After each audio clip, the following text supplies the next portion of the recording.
Shavua Tov, good vach. We're starting off the Parsha Shmos this week, and it's really the beginning of what's called Shovevim, which we'll speak about B'ezrat Hashem Yisbach, maybe tomorrow a little bit more at length. It's special weeks where we could certainly transform ourselves, specifically in what's called Midas HaYesod. Midas HaYesod means a foundation, and we'll discuss a little bit more what we can do in order to make these weeks very meaningful. But I want to begin with something very special, the Baal HaTurim. The Baal HaTurim mentions that Ve'ele shmos b'nei Yisrael, these words, Ve'ele shmos b'nei Yisrael, there's an allusion here to Shnai Mikaveh Targum. Look how beautiful the poetry of the Baal HaTurim. He says, Ve'ele shmos b'nei Yisrael, the words Ve'ele is Rashi Tevas, Ve'adam HaShalom Ed HaSeder. Shmos, Shnai Mikaveh Targum. B'nei is Bekol No'im Yashir, with a beautiful voice he will sing. And then B'nei Yisrael, Yisrael is Shanim Rabbas Harukim Loilam. Yichye Shanim Rabbas Harukim Loilam. He will live for many years. The Baal HaTurim is referring to what the Gemara says, Maseches Brachas, that someone who learns Shnai Mikaveh Targum, reads the Psukim twice, and then the translation is going to live for a long life. What's strange is that we're in the second Sefer of the 5 Chamisha Chumshei Torah. Why are we waiting for the second Sefer that the Remez, this hint, this allusion is going to be mentioned? So I thought of the following idea. We know that when we're coming to the weeks, these special weeks of Shmos, of Sefer Shmos, everything that the Jewish people experienced in Mitzrayim, we are going to experience right before Mashiach comes, which can be right now. And that means that the incredible challenge of the lack of purity, the fight for purity, purity of thought, purity of heart, that we experienced in Mitzrayim, what's called Ervas Mitzrayim, is what's going to happen for Mashiach. And there's no better sign than the challenges of this world today, the internet and everything else. And therefore, how is it shaykh to be successful? The secret is Shnai Mikaveh Targum. Is if you want to know what to do or what not to do, it's the Torah. The Torah is the engine, is the light. What makes us different than every other nation is the Torah.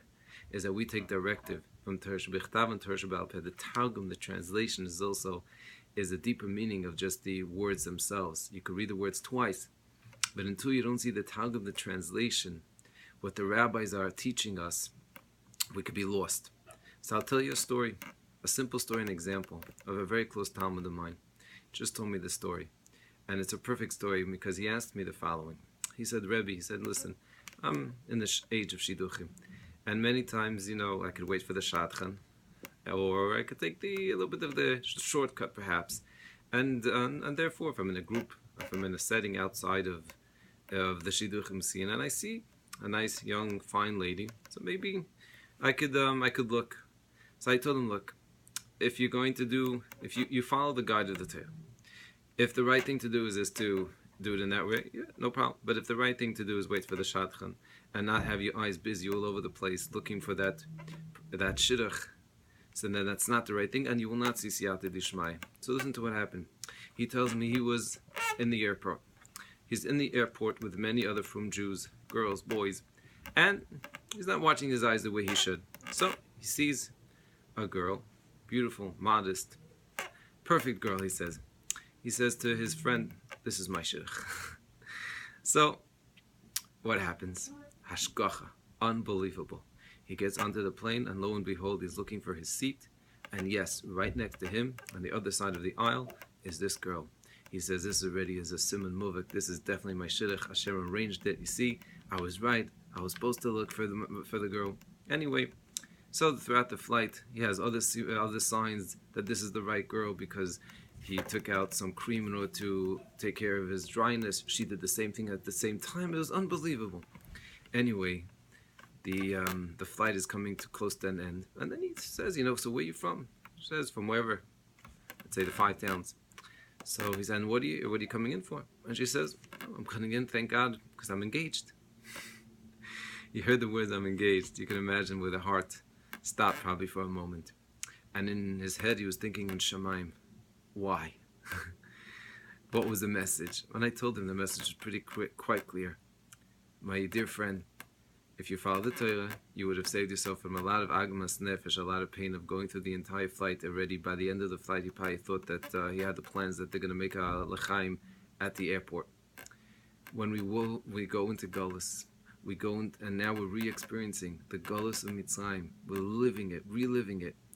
We have to cling to the Torah. We have to cling to our Rebbe. We have to cling to the guidance. That the only way to survive through this darkness is through the light of Torah. And when we do that, we see where a person is really, and that's why it says that during these weeks, a person should increase his learning, his dedication for his learning, that the cell phone should be off, and all those examples of where there's so much disturbance. But the most important thing is to really show the respect. Show that really we understand that without the light of Torah, we can't move in this galus. And when we do that, we see much more success. Otherwise, we save ourselves from a lot of hard feelings. Have an amazing week.